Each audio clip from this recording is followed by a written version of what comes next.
Baik, sekarang ni tuan-tuan dah dapat meneka dalam kesamaran pun dapat 12 per 12. Okey, bagus. Memang orang hebat sebenarnya Encik Fazil depan kita ni. Ya, Okey. betul. Memang hebat. Ya, sekarang ni kita pergi kepada fasa 1. Kita go through fasa by fasa tapi kita pergi hands on activity. Tuan-tuan kena tolong saya lah. Okey? Saya ni bukannya tahu apa sangat pun. Tuan-tuan yang banyak pengalaman jadi tolong bagi jawapan kat saya. Saya tolong type aja. Boleh kot? Boleh tak? Tak ada jawapan. Boleh. Okey, untuk sesi ni yang dimaksud oleh Puan As iaitu tuan-tuan cuba lontarkan isu-isu yang berlaku di sekolah dan kita cuba isi secara bersama dengan Puan As dan juga saya. Kita akan ajar tuan-tuan step by step. Yang ini kita akan follow secara kelas. Baik, saya rasa kita terus pada kita punya aktiviti ya. Sebab yang tadi saya tengok 12 per 12 kira A dah tu. Kita tengok apa yang ada di dalam itu. Okey. Saya dengar tadi suara. Tak perlu nak buka link, just tengok paparan di desktop PC, notebook masing-masing dan kita cuba bantu. Okey, teruskan Pak As. Alright. Okey. First, kita nak buat 4 layan dulu. Yang pertama sekali. Okey. Siapa nak tolong saya ni? Kena semualah sambil-sambil kalau boleh, kalau tak ada bunyi bising di belakang, tuan-tuan dalam keadaan bilik yang senyap boleh buka mikrofon, tak ada masalah ya. Cuma elakkan daripada bunyi-bunyi. Kita jadikan peserta aktif hari ni. Ya. Mai. Ya, Fazil tolong jadi mata saya tau, saya tak nampak. Okay. Boleh. Okey, kita jadi kita tengok yang ni. Isu. Jangan jadi pendengar aktif tapi kita jadi apa contributor. Ya, baik. Ya. Okey, daripada isu yang kita pilih tadi, isu yang macam mana tuan-tuan? Udah cakap seorang dah. Tak apa, saya elaborate sekejap. Isu yang perlu diselesaikan dengan pihak luar. Kalau selesaikan dalam, impaknya mungkin sedikit. Tapi dengan pihak luar, impaknya mungkin besar. Okey, itu keyword dia. Macam mana? Okey, katakanlah okey, saya bawa kan. Katakanlah sekolah tuan-tuan ni subjek bahasa Inggeris, killer subjek. Susah sangat kan? Tak tahu berperiksa macam tu juga kan. Sebab dia lah maka kita punya keputusan drop. Dah cuba dah, kekuatan dalaman dah try dah, guna dah. Okey. Jadi kita dapati yang memang kekuatan dalaman tak boleh nak tampung, kita perlukan bantuan daripada pihak luar. So isu di sini adalah, boleh saya dapat idea macam mana nak tulis isu ni? Tentang bahasa Inggeris je, killer subjek. Macam mana nak tulis agak? Ya tuan-tuan? Sila jangan takut salah, tak ada salah. Ya? Prestasi bahasa Inggeris masih perlu dipertingkatkan atau masih lemah? Masih lemah. Yes, boleh? Okey, dia secara umum begitu. Yes. Maknanya prestasi BI masih lemah. Okay. Dalam SPM. Dalam SPM. Okey. Itu adalah kenyataan umum tapi kalau nak cantik lagi mesti ada apa tu Puan? Prestasi ataupun grade purata mata pelajaran bahasa Inggeris masih lemah dalam SPM. Tak apa, boleh dah. Cuma nak bagi nampak bagi clear sikit. Sebab benda tu kita nak nampak ada perubahan. Ada data. Data dalam bentuk apa tu Cik Muhammad? Mungkin kita boleh kata pelajar yang masih lemah ni masih lagi 10% masih lagi gagal. Atau kita letakkan grade purata dia? Ya, boleh. Okey. GPM lah, GPMP ya. GPMP, grade mata pelajaran. Berapa lah yang lemah tu?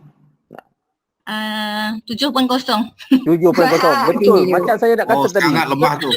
Okey, baik. Sangat. Kenapa tuan-puan? Angka dia penting tuan-puan sebab kita nak ada perubahan nanti.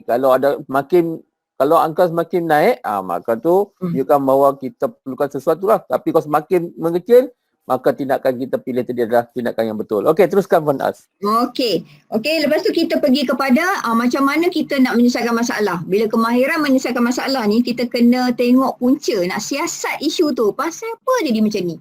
So kita hari ni saya cuma guna alat ni je. Alat ada banyak tau untuk menyelesaikan masalah. Jadi hari ni kita guna fatwa sahaja. Okey, kita tengok apakah punca kepada kejatuhan ini? Katakanlah, punca dia memang kalau SPM tahun ini punya, kita tengok yang awal tahun, kata kita ni awal tahun kan, tahun ni daripada previous tingkatan 4, memang budak ni ada beberapa persen ni. Katakanlah berapa ya, kita kata 25% murid yang menjadi penyebab lah, yang menyebabkan macam cakap peratus turun. Kita dah identify dah 25 ni. Ini penyebabnya. Satu. And then apa lagi? Apakah dia punya punca kepada 25 ni 25 orang ni keputusan dia turun? Tolong bagi idea sikit. Ataupun ayat paling mudah lah Puan As.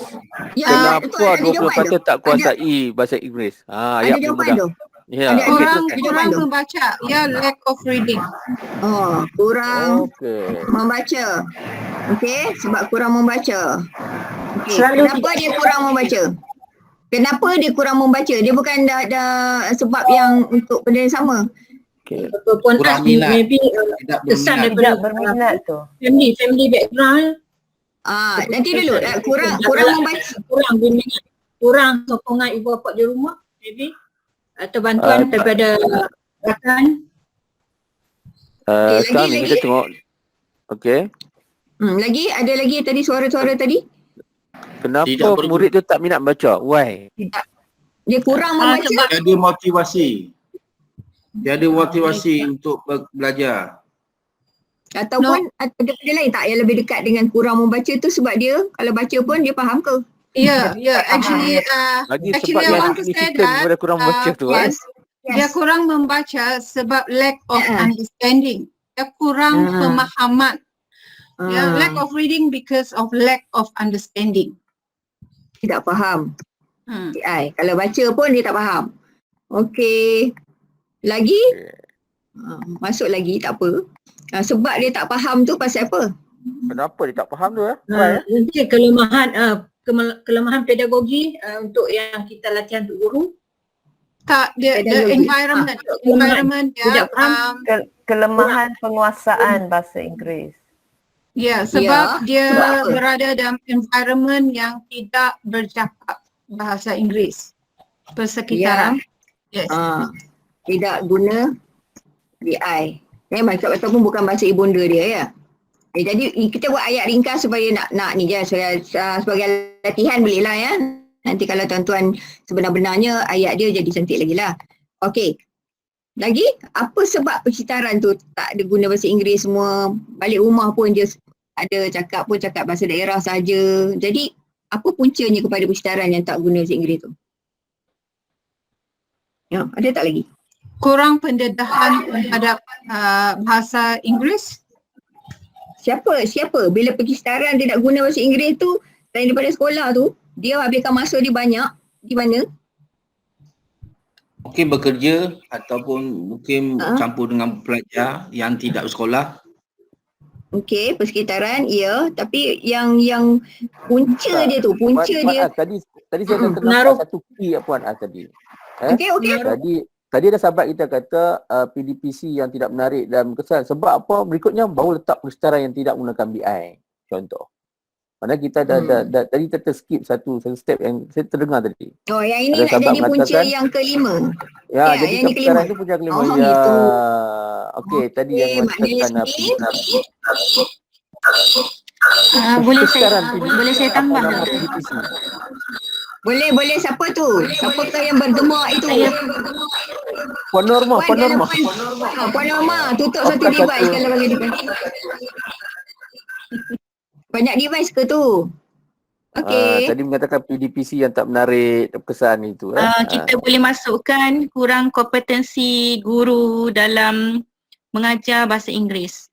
Mungkin kita kata guru novice kurang kompetensi dalam mengajar bahasa Inggeris. Di sini. Dah terangkum dalam PDPC tu Puan As. Ni ya? Ya. Guru. akhir. Okey, kita buat ringkas saja. Okey. Okey. Baik, kita tengok di sini. Alamak, dengar suara sendiri Okey, Puan bila Az, kita sila punca tegaskan Puan Az utama. tentang teknik 5Y Ya. tu Puan Az.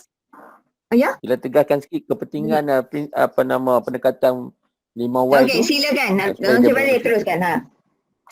Okey, baik. Untuk teknik 5Y ni, sebenarnya tuan-tuan puan, sahabat-sahabat perlu bertanya kenapa perkara ini berlaku untuk setiap kenyataan yang kita buat. Barulah nanti kita akan dapat satu jawapan yang jitu berkaitan dengan isu yang berlaku.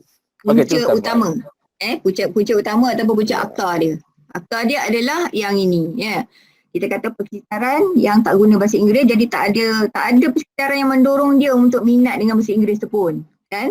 Jadi apa tindakan yang kita nak ambil sekarang ni? Bila kita kait dengan persekitaran ni, apa yang kita maksudkan dengan persekitaran tidak guna bahasa Inggeris tu? Jadi apa tindakan? Perlukah kita letak semua tindakan mengikut kepada punca-punca tu setiap satu ataupun belah sekali. saja? Ya, kita ambil yang akar, yang betul-betul the root cause dia. Root cause dia persekitaran yang tak ada BI tu. Jadi dia tak boleh, memang tak minat lah. Cikgu mengajar macam mana pun, dia takkan minat lah. Okey, kita adakan satu kursus, satu kos atau bengkel. Kursus bengkel, lagi online ada tak? Saya nak tanya lagi. Tindakan. Highly immersive program. Ya, Maknanya perlu- kita nak buat di sekolah. Okey? Ya. Punca kita persekitaran. Tapi kita nak target di sekolah. Macam itu? Saya rasa kita boleh buat dengan pihak luar lah. Buat engagement antara sekolah dengan pihak luar lah untuk bantu bukan setakat murid tapi juga pada mungkin ibu bapa dia.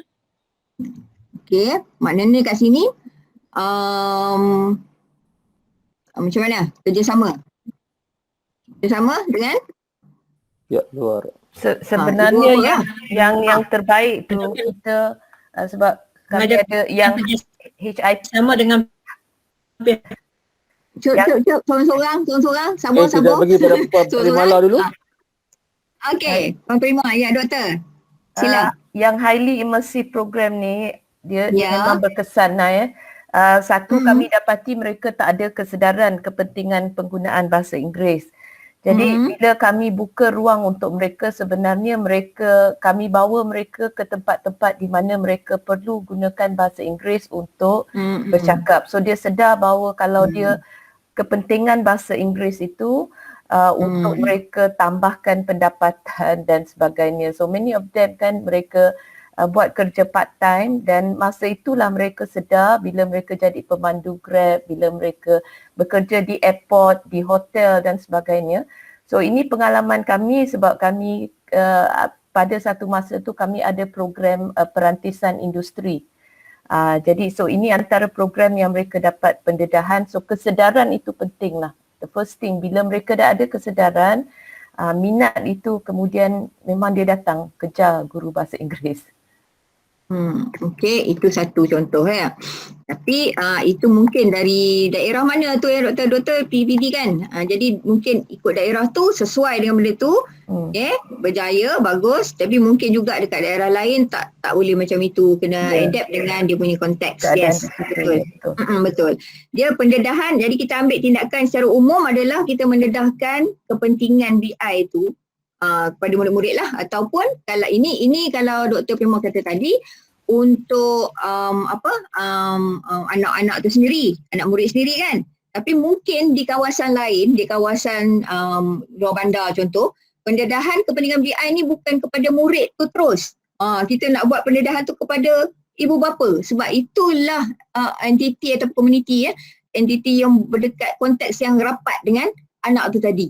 Kan? Jadi benda ni saya buat ayat begini supaya dia boleh dipakai di mana-mana daerah, konteks apa pun dia boleh adapt dengan konteks dia sendiri.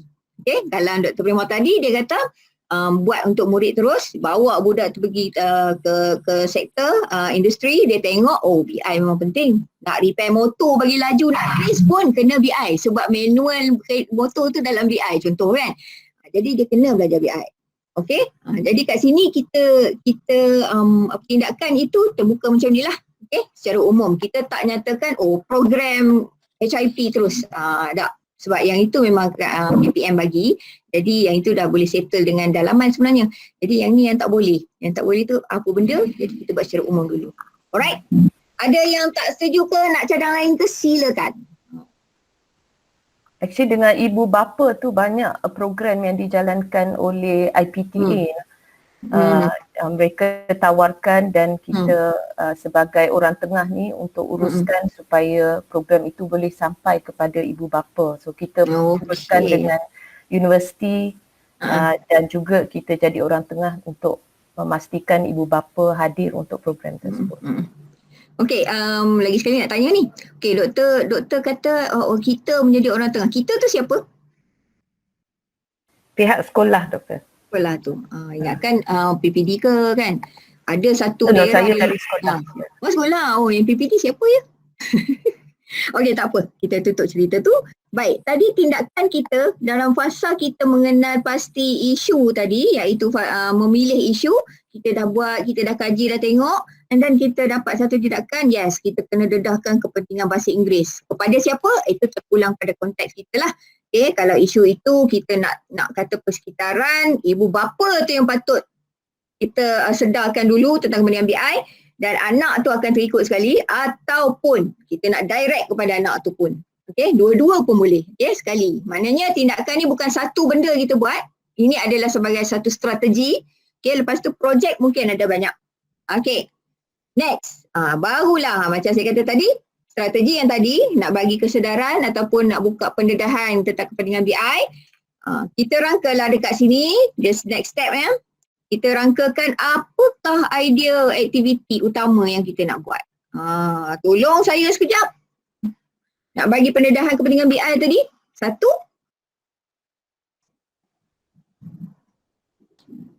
Apa aktiviti satu? Ya. Di pihak sekolah adalah pihak yang untuk yang tak isu tadi ya, Kita sekolah. Kita nak buat untuk English corner. Ya. Ada English corner. Panitia ada English corner, pidato. Okey, yang itu maknanya kita buat aktiviti kat anak murid kan? Itu Okay, panitia. English corner ya. English corner tu Itu menggunakan strength dalaman tu, Puan Asal nampak gaya tu. Dalaman. Okey. Yang dah boleh Kita panggil settle dengan dalam. penceramah. Kita bagi penceramah. Ya, penceramah dari luar. Aktiviti penceramah. Panggil tu penceramah apa guru tu? cemerlang. Untuk apa tu? Untuk meningkatkan prestasi cikgu-cikgu bahasa Inggeris tu. Untuk cikgu ya. Okey. Guru. Okey. Tingkat asasi. Guru-guru. Anak murid pun boleh juga. Okey. PDP ataupun pedagogi lah. Kita boleh buat program dengan ELTC lah ya, English Language Training. Kita ambil idea utama dulu Puan. Kita ambil idea utama dulu. Kita nak tingkat prestasi pedagogi. Okey. Satu. Ada lagi tak? Rasanya saya semua bagi doktor dan semua. Ya. Rasanya kita lihat pada konteks pedagogical element tu dahululah, guru tu. Sebab kalau bukan guru tu yang memainkan peranan signifikan dalam konteks peningkatan penguasaan bahasa Inggeris dalam kalangan pelajar ni, rasanya tidak menjadilah. So ini benar ke guru tu dulu. Okey. Itu guru tu dulu kalau kita dalam konteks kita dekat sekolah kan? Kat sekolah.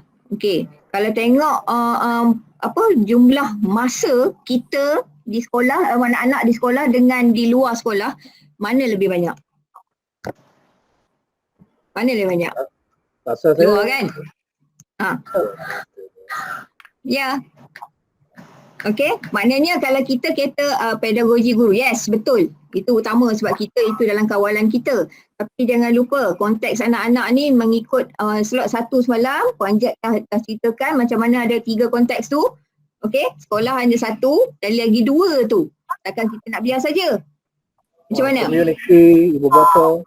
Yang boleh kita bantu siapa? Ibu bapa lah dahulu selepas pelajar. Okey, ibu bapa tu kita nak buat macam mana ya? Dia sama juga dengan murid. Ibu bapa kalau dalam konteks saya, pengalaman saya sebagai guru bahasa Inggeris di kawasan pedalaman, dia lebih kepada mengurus kepada tahap kesedaran dalam kalangan ibu bapa tu. So mereka lihat bahasa Inggeris ni seperti satu yang tidak begitu penting lah. Hanya atas dasar lulus peperiksaan itu sahaja. Jadi Okey. tahap kesedaran tu rendah. Okey, kita buat nilai kesadaran pada berapa? Itu saja, dua aktiviti utama dia begitu. Boleh ke? Okey. Okey. Tuan-tuan, Kita perempuan, tackle sahabat-sahabat, dua. luah luahkan. Jangan takut, tak apa. Kita Saya sisi bukan tak betul ada betul salah, semua betul. Ya. Dia boleh kongsi lagi Puan. Doktor, Boleh. ada satu lagi, saya dulu pernah jadi guru bahasa Inggeris di pedalaman Sabah selama beberapa Alright. tahun. Ya.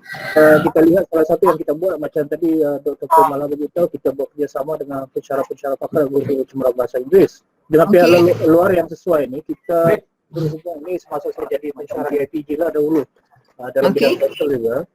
Bila kita cuba tingkatkan penguasaan bahasa Inggeris dalam kalangan pelajar atau cicir khususnya terbelakang di kawasan pedalaman Sabah ni, yang kita buat ialah kerjasama dengan pihak komuniti, kita masuk ke kawasan pedalaman. Kita ada satu dipanggil program teaching school yang mana kita buat JNJ lah. Dan kesedaran dalam kalangan komuniti itu penting. Betul doktor, betul. Okey, kalau begitu, okey, siapa tahu kita ada dua aktiviti utama ini. Satu nak bagi kesedaran ibu bapa, satu nak bagi prestasi pedagogi guru meningkatkan. Jadi pihak luar yang sesuai. Okey, katakanlah kita fokus satu je. Ini saya bagi buat latihan, kita buatlah dua kan. Supaya nampak bukan aktiviti utama tu satu je, mungkin ada dua, ada tiga. Okey, jadi kita fokus yang ini, yang guru ni. Okey, kita tengok pihak luar yang sesuai untuk memberikan pengisian kepada aktiviti tingkatkan prestasi pedagogi.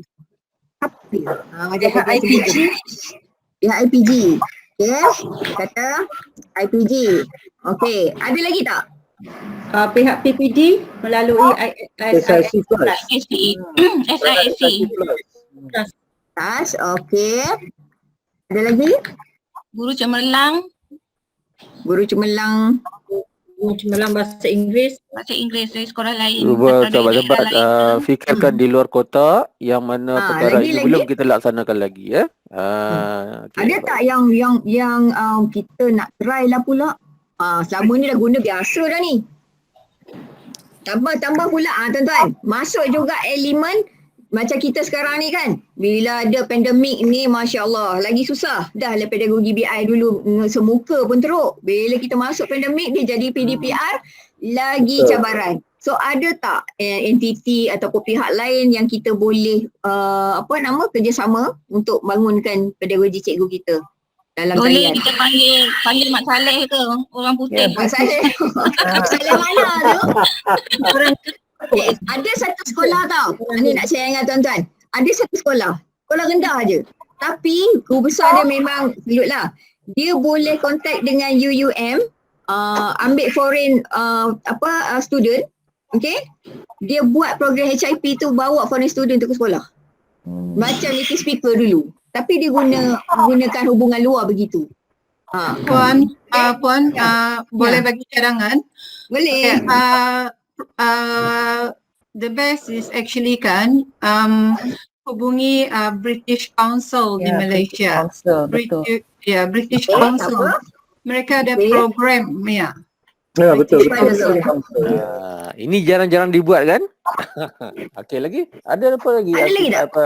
Dengan pihak luar yang kita tak terfikir bahawa kita boleh buat dengan pihak luar ini.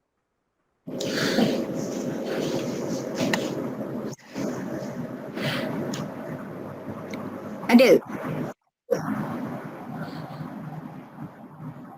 Okey, kalau tentang online ni kan, saya adalah hari tu dengan student MPKL saya lah. Dia memang macam tuan-tuan juga lah, bila kata nak tingkatkan pedagogi PDPR buat online kan, dia memang cakap saya nak guna SIC dengan GC. Itu je. Jadi saya kata lah biasa sangat, cuba guna ada satu entiti lain. Dia come out dengan apa tau? Dia kata GEG. GEG is Google Educator Group. Yang ini semua cikgu-cikgu yang dah ada certification daripada Google International yang dia lepas dia dah jadi trainer untuk Google Apps. Jadi grup ini ada banyak tau, merata-rata. Jadi dia boleh gunakan sebagai jalinan di sini. Okey, gunakan kepakaran itu. Bangunkan pedagogi cikgu-cikgu dia dalam talian. Okey, yang itu satu inisiatif lah. Saya rasa eloklah kita kongsikan. Kita ada grup tu, GEG ni. Google Educator Group. Okay. Ada tak lagi ni? Tak ada? Okay, tak apa. Okay, tuan-tuan ada dah lagi ke semua dah keluar dah?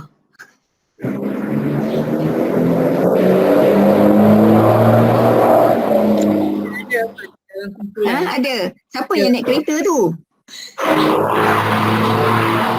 Mak Rafi dekat mana? Siapa tu? Kalau macam Cikgu kita dengan Rafi. jalan raya kot. Oh, Tuan Rafi.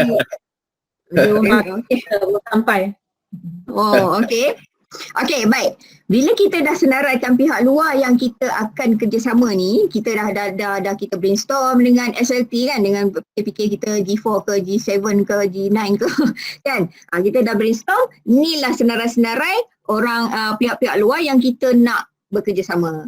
Jadi bila kita senarai ni, jangan terus kita ambil yang ni. Tak.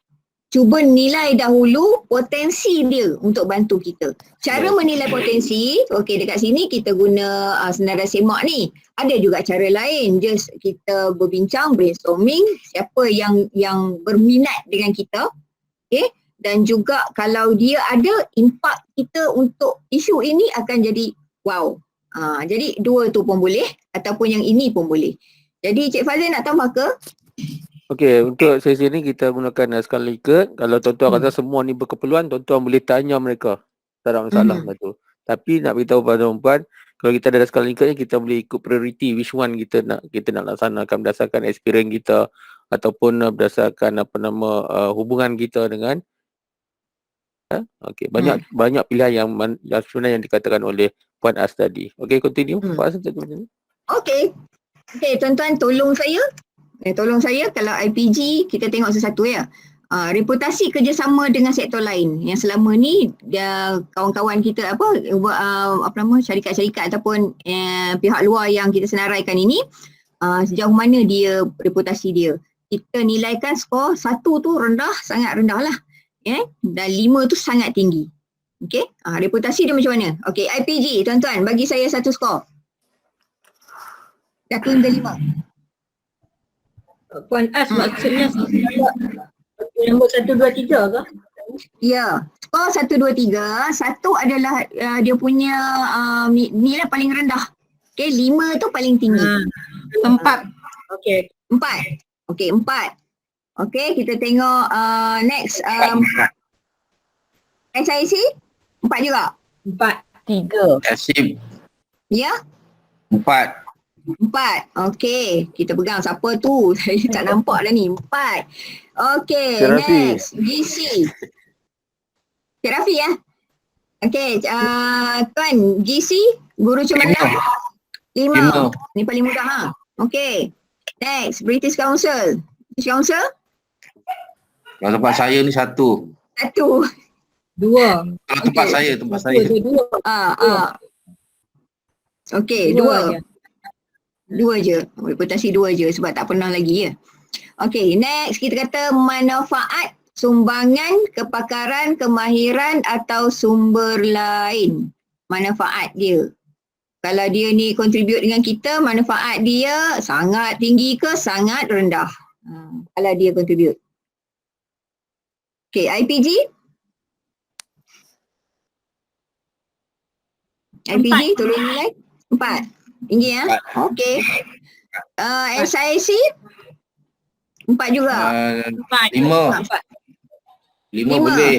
4 okey. Ambil satu konsensus? 4. Ya? Mana yang lain? Tak ada suara pun. Okey. Kalau dengan GC? 5. 5. Impak dia 5. Ini maknanya manfaat kepada kita ni. Dia berbagi tu memang wow. Puan Az, saya rasa kalau antara SISC dengan GC ni, SISC lagi patut tinggi lah. Sebab dia memang membimbing pedagogi guru lah. Itu pendapat saya lah. Kita nak lihat juga dari segi impak dia. Bukan ini apa yang kerja buat tu. Impak dia kepada kita juga. 5. Impak kepada kita. Ini 5 juga. GC ni macam betul. Dia kadang-kadang kadang-kadang ikut daerah juga kita ni pun kan. Ada yang GC dia memang power kan. Sampai ke luar negara dia terkenalnya. Okay, ikutlah. Nanti ikut konteks sekolah sendiri. Ini sekadar latihan je tau. Sebab kita tak pergi ke spesifik. Kita nak ambil kemahiran mengisi. Okay. Ya. BC Council? saya rasa 5. 5. Kalau dia contribute memang A. Cuma yang ni tadi reputasi sebab dia jarang-jarang kita hubungi. Jadi reputasi dia rendah lah. Yeah, you know how to J&J with them. You have to know how to J&J with them. Kalau kita tak tahu memang tak dapat lah. Yes. Okay. And then 75, 7. kemantapan, struktur, pengurusan dan tadbir urus. Depa punya kemantapan struktur dan tadbir urus depa pihak luar tu. IPG? Mak ada 5 tak? Cepat tu Puan, cepat kita sebab kita limitation time Puan kita limitation time ni. So, 5 ke banyak 4? lagi task kita buat. 5. SIC 4. Okey, SIC 4. 4 juga. 4 juga. Bawah pun? Kita Council pun 4? 5. Okey. Alright. Saluran komunikasi dan capaian rangkaian maklumat yang baik. Maknanya kita boleh akses dia punya maklumat tu senang je. Kita nak tahu pasal dia, kita dapat. Siapa? Yang ni bertahap macam mana? IPG? 5. 5. Tengok website dia semua ada. Kepakaran semua dia catat kat situ. Kita nak hubungi siapa-siapa pensyarah pun kita tahu kan. Okey, SIC ada. Capaian maklumat. 5 juga. Okey, tak apa. GC kita boleh capai maklumat dia senang tak? Direct boleh. 5. Ya ke? Sebab saya nak kenal GC pun saya tak tahu siapa dia. Bukan mudah. Tak ada satu platform yang senaraikan GC siapa? Ada. Okey? 3. Kita yang daerah kita kenal yang dekat-dekat kan? Daerah lain. Kita kontak. Daerah lain tak kenal langsung. Okey, GC? 5. You can actually just Google. Google dapat semua. Yap. Okey, rekod pengurusan keuangan yang baik. Kita agak-agak macam tak tahu pun keuangan dia kan. Mana kita tahu. Ini tak ada keuangan. Jom kita skip lah. Payahlah. SIC pun tak ada. British Council kita skip lah soalan ni. Okey. Kita skip soalan ni. Tak apa, tak ada masalah. Kita yang buat dia. Okey. Ni mungkin kalau kita berurusan dengan syarikat swasta mungkinlah ada ya. Okey. Kesediaan untuk berinovasi dan belajar dari pengalaman. Kesediaan dia contribute dengan kita untuk bekerjasama. Okey, IPG? Boleh atau tidak? 5. Memang sedia ya sebab sekarang ni lah. Ya, orang kerajaan memang nak sangat lah kan. Dia kena ada dalam dia punya sumbangan luar. SIC? 5 juga. Alright. Lagi. GC? 5 Okey. BC? 5 Semua nak. Dia ada dia punya CSR kan? Alright. Yes. Okey. Berminat dan bersedia untuk berkolaboratif. Dia punya kesediaan nak join kita ni. Kadang-kadang dia sibuk sangat tak boleh lah puan ni gini. Tu maknanya tak ada lah tu. 5. Ni 5 betul ya? Ya. Dia tak boleh pun. Dia boleh commit Sure ke? Ke dia tak boleh? Tanya dia kita. Boleh tak boleh? Berdasarkan hubungan kita dengan dia. Tempatlah rasanya IPG pun mereka sibuk juga. IPG 4. Right. Okay, next. SIC? SIC 5. 5 Memang kerja dia. Memang kerja dia. Tugas dia untuk bantu. Ya. GC? GC. 4. Kami sibuk juga kan. GC 4. Alright. Akhir sekali. BC? 4. 4. Depend on how you collaborate lah, negotiate. Kalau negotiate tak betul habis. Ya, betul. Ya. Komitmen G2 walaupun dalam situasi sukar. Maknanya kalau dia boleh apa pun dia akan buat juga. Bila dia dah janji tu dia akan buat, dia tak akan hantar wakil ke tak ada. Macam mana? Komitmen dia tu. Ni selalu panggil mesyuarat PIBG kan, minta orang ni datang lala bagi wakil aja. Tu macam tu tak mau. Itu kira rendah tu, 1. Okey. 4. Okey. Next, SIC? 5. 5. Okey. 5 juga yang ni pun. GC 5. 5, okey. BC 5. BC 5. Dr. Prema dia Very confident dengan ni. Yeah, dia very Okey, jom kita Swasta kira. ni kalau kita dah janji, dia memang buat juga. Okey. Kirakan jumlahnya. Tolong kira, Ustaz. Okey, 31. 31. Okey. Yang kedua, yang kedua 33. 33. Dia tak? Bukan dia. Cuma okey betul. Betul. Saya tak tahu dah ni. Matematik tak kira dah ni. 20, 27, 31. 1. Tuan-tuan kira lah sama lah. Si Encik Fazil kena. Okay, dah lahir sekali 25, 31 juga. 31. Sudah. Jadi. Okey, baik teman-teman. Soalan cepu mas. Kalau tuan-tuan lihat SIC mendapat pilihan utama daripada tuan-tuan. Tapi bolehkah tuan-tuan akan mengikat kontrak dengan SIC untuk hadir ke sekolah kita lebih daripada bilangan yang telah ditetapkan oleh beliau? Ya, tak boleh. Tadi saya dah kata dah. Cari ahli komuniti di luar yang boleh memberi komitmen. Yes. Sebab maknanya dekat SIC sini. ni dia memang ada tugas dia sendiri. Tapi selepas kita sign kontrak, adakah dia boleh hadir ke sekolah kita kerap? Tak boleh. Tak boleh. Nanti. Yes. Okey, Dia baik. jadual dia. Okey. Maknanya tadi ni 5 ni salah lah. Bukan dia lah komitmen ni kan. Ini buat tanya. Nak tukar tak 5 tadi tu? Itulah. Tapi tak apa. Kalau dah macam tu. Kalau saya akan puan, saya akan pilih BC, British Council, sebab mereka sebenarnya banyak pakar-pakar yang they are actually ready to serve the committee, the community. Saya pun setuju dengan Puan Victoria sebab bila kita bawa British Council tu satu kelainan untuk anak murid kita lah. Okey. Bermakna di sini kita setuju kita nak pilih yang ni. Okey. Dah kita kira-kira tapi tak betul. Pasal apa? Sebab kita bobo skor tadi tak kena. Kita tak fikir panjang. Komitmen tadi patutnya fikirkan yang mana dia boleh komit dengan kita dalam jangka panjang. Bertahun. Kalau 2 tahun nak komit ke dia? Kan? Atau setahun ataupun 2 bulan, 6 bulan boleh ke semua-semua ni IPG, SIC semua ni? Puan As, yang nak tanya sikit boleh tak? Boleh, tanya je. Okey, Puan, macam kita tak tahu sangat apa peranan British Council tu kan, ataupun pihak-pihak luar yang kita nak bekerjasama tu. Jadi bila kita nak isi dekat senarai semak ni, so mungkin kita akan letak skor yang rendah tu disebabkan kita kurang tahu. Ataupun contohlah kita letak 2 dekat reputasi. Mungkin orang yang dah biasa bekerjasama, kita dah dapat maklumat, kita boleh letak reputasi tu lebih tinggi. Jadi kemungkinan ada kemungkinan macam Raida, saya tertarik dengan kata-kata Raida tu. Bila kita tak tahu, maka kita kena ada satu terma lagi. Maka kita kena ada ingin tahu. So, kita dapatlah maklumat.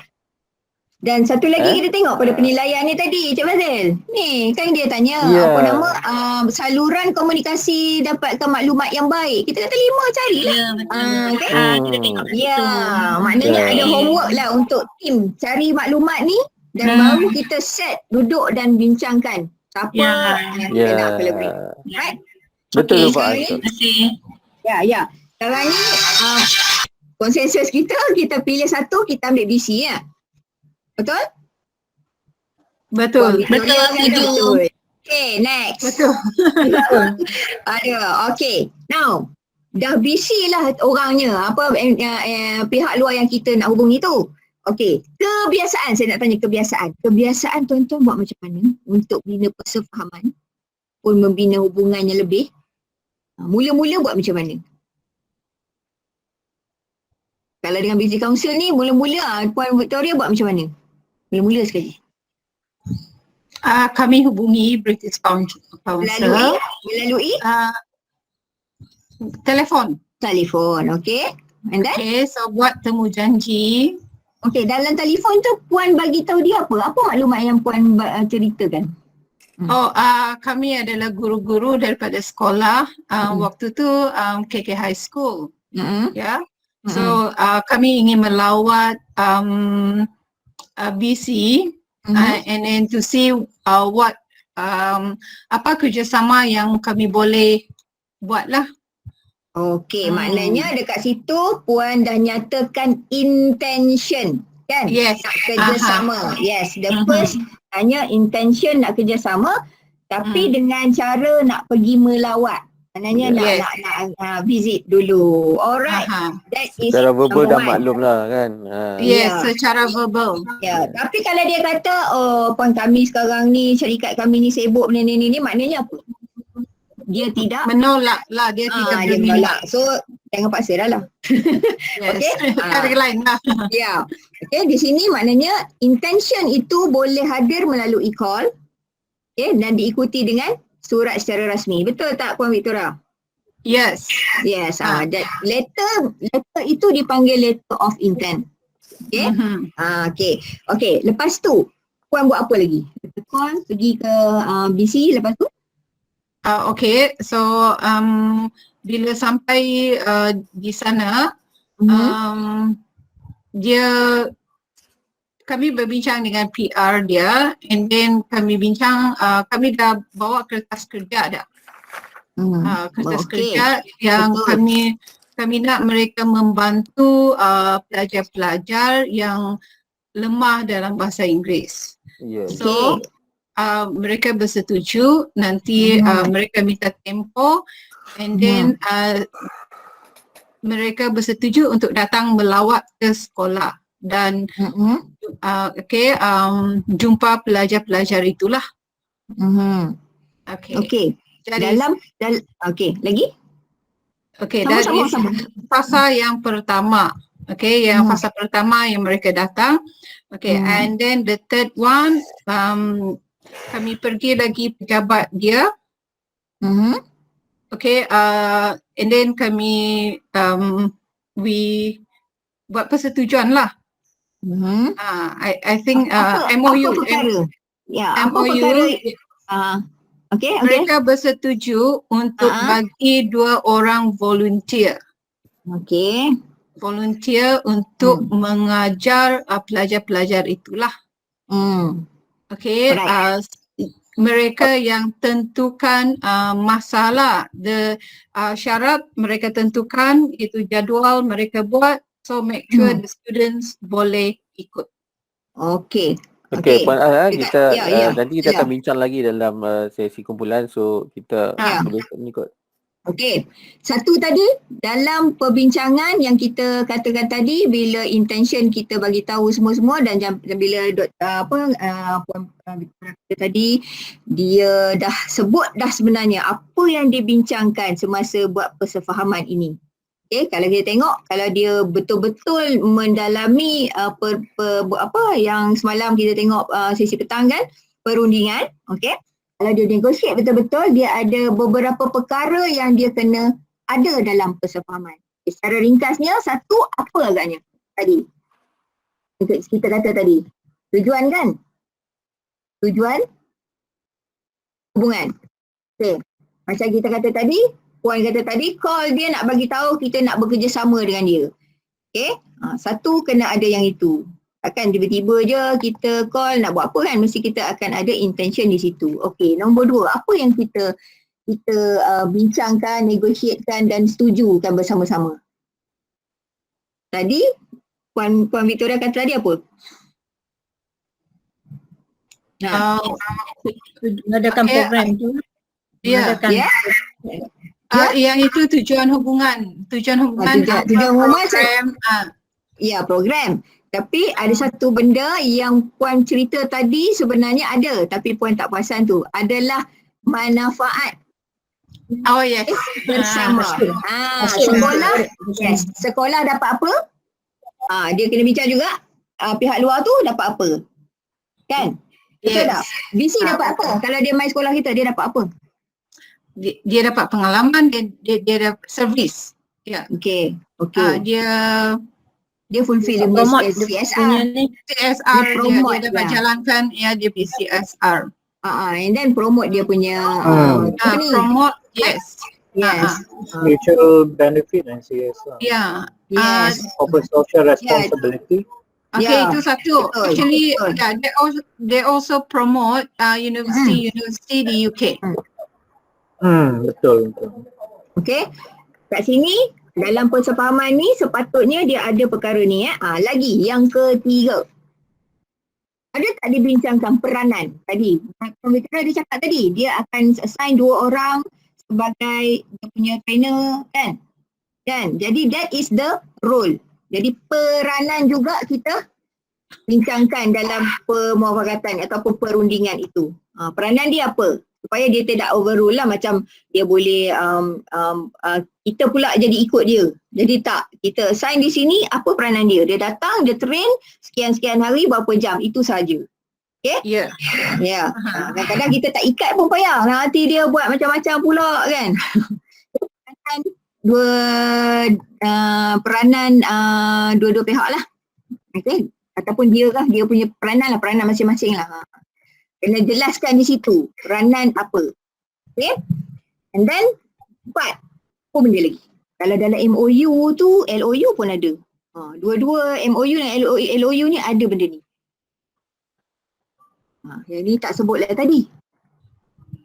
Strategi tu kan, strategi yang tempo, strategi. Strategi kita tak bincangkan secara detail, tak tulis dalam memorandum ataupun persefahaman.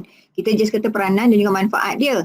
Strategi dalam paperwork kan, paperwork. Cuma kita bincang sajalah masa kita berbincang tu, kita bincang tapi tidak dimasukkan dalam nota persefahaman ataupun memorandum persefahaman ni. Okey, tempoh kerjasama. Kena ada. Yes. Sampai bila? Tapi yes, dan dalam tempoh kerjasama juga ada dinyatakan kalau tak setuju atau nak tarik diri boleh dengan syarat berapa lama daripada tarikh projek itu berjalan. Contohlah kita ada state kat situ 6 bulan sebelum nak tarik diri kena maklumkan macam tu. Okey? Itu semua tu ada. Termasuk tempoh jika ingin tarik diri. Katakanlah berlaku konflik, dia tak minat dalam kita ni macam-macam sangat kan, buat susah kan. Jadi dia nak tarik diri, dia kena maklum tempoh dalam masa 6 bulan sebelum ke. Kita ada state dalam kita punya dokumen ini. Okey, janji. Baik. Okey. Tapi untuk memorandum MOU memang betul bila dengan swasta kita kena sign MOU sebab dia melibatkan kementerian yang berbeza. Juga melibatkan implikasi keuangan dan juga polisi, mungkin kita dasar pun kita jadi lain kan. Jadi ini bukanlah tanda kita mengikat dia pada undang-undang. Tak nah. Cuma kita dokumen ini disediakan bersama-sama penasihat undang-undang. Itu yang menjadikan dia menjadi beratlah sikit. Penasihat undang-undang. KPM ada penasihat undang-undang dia. Nanti boleh, kalau yang ni kena khusus lain lah. Kat sini kita nak tekankan inilah perkara dia 4 ni yang diceritakan dalam dokumen-dokumen ini secara ringkas. Okay. Next. Okay. Pelan operasi yang ni biasa sangat dah kan? Kan? Betul tak? Ada masalah dengan ini? Kalau kita tak bincang, ada masalah tak? Tak ada kan? Boleh kan? Okay, yang ni boleh buat. Itu aktiviti yang kita nak buat bersama dengan sahabat JNJ kita lah. Kita senaraikan itu. Okay. Saya akan go through yang ini. Okay, saya dengan anggapan je lah. Okay, tuan-tuan pun memang hebat dah bab merancang dari sudut plan operasi. Okay, sekarang ni saya nak tanya, siapa yang rasa macam dia perlukan sedikit penerangan kat sini? Boleh cakap sekarang. Okay, ada tak yang tak berapa nak faham lah yang ni apa benda ni, ada tak? Sebab nanti tuan-tuan nak buat. Memang kita buat. Setiap memang kita buat. Saya rasa okey. Boleh tolong explain lah. Takut. Tang mana tu? Berdasarkan apa benda? Proses kerja. Proses kerja. Proses kerja. Proses kerja tu Proses okey, kerja. dalam kita buat program, apa proses dia? The first one apa dia? Macam tadi kita dah start dah tadi kan? Betul tak? Kita mungkin tubuh jawatankuasa ataupun lepas tu kita ada mesyuarat, penyelaras. That proses Puan kerja. As, bagi keyword sikit, keyword dia ada pada nama projek. Lepas tu lah nanti tuan-tuan naraikan objektif. Sila Cik Fadil teruskan. Di bahagian proses kerja tu, apa tindakan tuan-tuan dan puan-puan, sahabat-sahabat saya berkaitan dengan projek yang dilaksanakan. Ada mesyuarat, penubuhan jawatankuasa dan sebagainya lah. Itulah proses kerja. Okey Puan As? Ada lagi? Boleh. Ya, rasa satu Okey. yang saya rasa paling dominan kat sini yang tak berapa orang kata kita selalu argue ialah objektif operasi. Yang ini, objektif ni sepatutnya boleh diukur. Okey. Itu dalam bentuk smart lah. Ya. Boleh ukur, ada nombor kat situ. Macam tadi kan? Okey, ada nombor kat sini. Apa yang kita nak target sebenarnya? Kalau kita punya masalah tadi, cikgu kita tak kompeten ni kan, pedagogi kan. Jadi kita nak macam mana keadaan cikgu tu? Okey, 80% guru memperolehi skor 95 ke atas dalam skor pencerapan standard 4 contoh kan. Kita boom macam tu. Tapi kena ukur nantilah hujung nanti. Okey. Okey. Alright. Ya, ni adalah untuk kita punya fasa 1. Habis dah fasa 1.